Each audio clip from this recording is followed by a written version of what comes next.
सियासत و हुक्मरानी दुनियावी जिंदगी का एक अहम तरीन बाब है और निज़ाम खिलाफत अफजल तरीन निज़ाम है।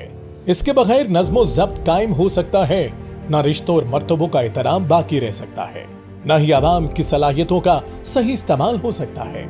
इस्लाम जो एक ऐसा मुकम्मल निज़ाम हयात है जिसमें जिंदगी के हर शोबे के लिए पूरी रहनुमाई मौजूद है, एक जामे सियासी निज़ाम के लिए भी रहनुमा असूल फराहम करता है। जैसे अल्लाह ताला ने सूरह नूर में इरशाद फरमाया है, ईमान वालों और नेक अमल करने वालों से अल्लाह पाक का वादा है कि उनको रूए ज़मीन की खिलाफत अता फरमाएंगे जिस तरह के उनसे पहले लोगों को अता फरमाया था। अल्लाह पाक ने जिस ज़मीनी खिलाफत के लिए इंसानों का इंतखाब फरमाया वो दरअसल एक नजरियाती हुकूमत है जो मखसूस तसव्वुरात पर तश्कील पाती है।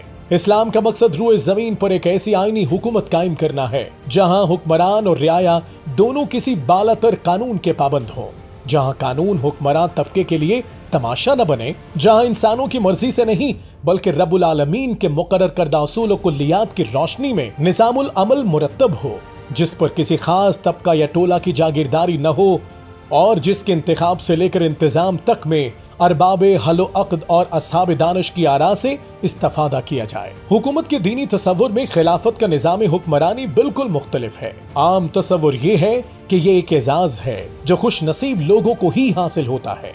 मगरबी जमहूरी निज़ाम की बात करें तो इसमें कुछ लोग या मखसूस खानदान ही इक्तदार में आते हैं।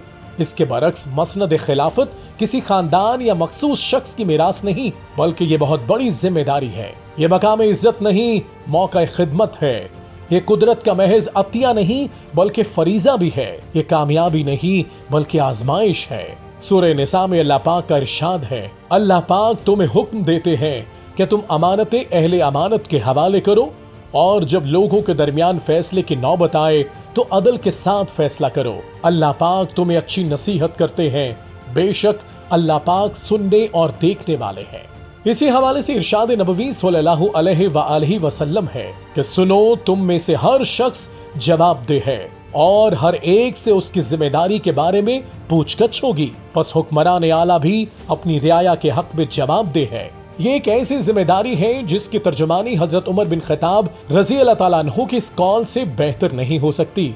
दरियाए फुरात के किनारे एक बकरी का बच्चा भी अगर हलाक हो जाए तो मुझे डर लगता है कि अल्लाह पाक मुझसे बाज बरस न करे। ये हिदायत इस्लामी तसव्वुर हुकूमत को समझने के लिए बहुत काफी है। आज की तरह उम्मीदवारों की बड़ी तादाद, तरगीब व तहरीस के हजार हथकंडे, प्रोपेगेंडो की गरम बाजारी का इस्लामी निज़ाम हुकूमत में तसव्वुर भी नहीं। अहद नबूवत के बाद इस्लामी अहद हुकूमत के लिए खुलफाए राशिदीन के बाद पांचवें खुलफाए राशिद हजरत उमर बिन अब्दुल अजीज का दौर आइडियल समझा जाता है। इस पूरे अहद में एक भी ऐसी मिसाल नहीं देखी जा सकती कि किसी खलीफा या हुक्मरान को उनकी ख्वाहिश की बुनियाद पर हुकूमत सौंपी गई हो। हजरत उमर बिन अब्दुल अजीज रज़ी अल्लाह ताला अन्हु के पेशरू खलीफा सलमान बिन अब्दुल मुल्क का इंतकाल हुआ तो हजरत उमर बिन अब्दुल अजीज के वहम गुमान में भी न था कि अगले खलीफा के तौर पर उनका नाम सामने आएगा। ये तो उस वक्त पता चला जब मरहूम खलीफा की तहरीर पूरी मजलिस के सामने पढ़ी गई। हजरत उमर बिन अब्दुल अजीज अपने नाम का इंतखाब देखकर हैरान रह गए।